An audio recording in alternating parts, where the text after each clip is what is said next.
This week's Parashat is Parashat Toldot, and it tells us the story of Jacob. The book of Genesis provides us with three patriarchs, but two are really major. Jacob in our Parashat, and the beginning of the book of Genesis focuses on Abraham. And I'd like to make a quick comparison between Jacob and Abraham, because I believe that these two patriarchs provide us with two paradigms of Jewish history and Jewish identity.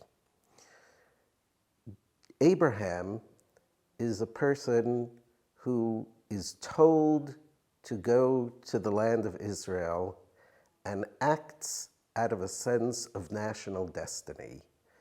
His consciousness is filled with the national destiny and its promises, and he lives out that destiny consciously, going from place to place, setting up altars, and calling in the name of God. Jacob, however, presents us with a totally different personality. Jacob is the person who is constantly on the run. He fears his brother, and so he flees to another country. There, he works for many years and builds up a family, and eventually flees again out of fear of his father-in-law and that family, and is on the run, and then meets his brother again, and again is full of fear.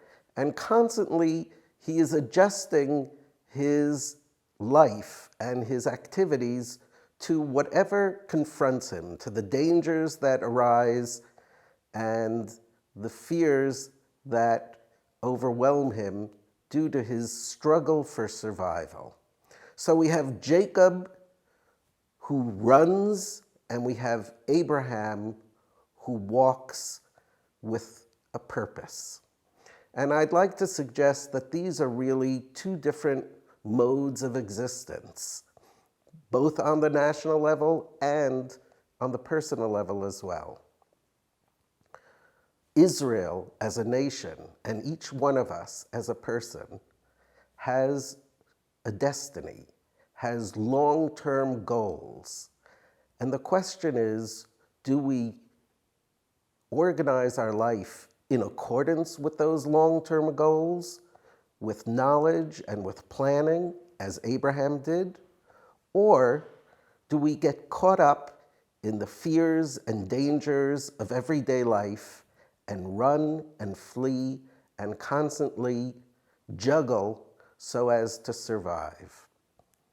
I would like to suggest that the Torah gives us both of these models because life is a combination of adjusting to dangers and fears, but also life is a calling. It's a mission. It has a destiny. As Israel, today, in the modern state of Israel, I believe that we often get caught up in the Jacob-like approach. We are surrounded by fears, by dangers, by challenges, and we react. We're constantly reacting to whatever hits us. And that has the danger of allowing us to forget long-term goals, not even giving us the time to think of broader, long-term issues of destiny and purpose. And so the Torah gives us both Jacob to teach us that we must deal with dangers and we must sometimes flee and adjust, but we must also always keep in mind the long-term great goals and which we plan and live for in a planned out way.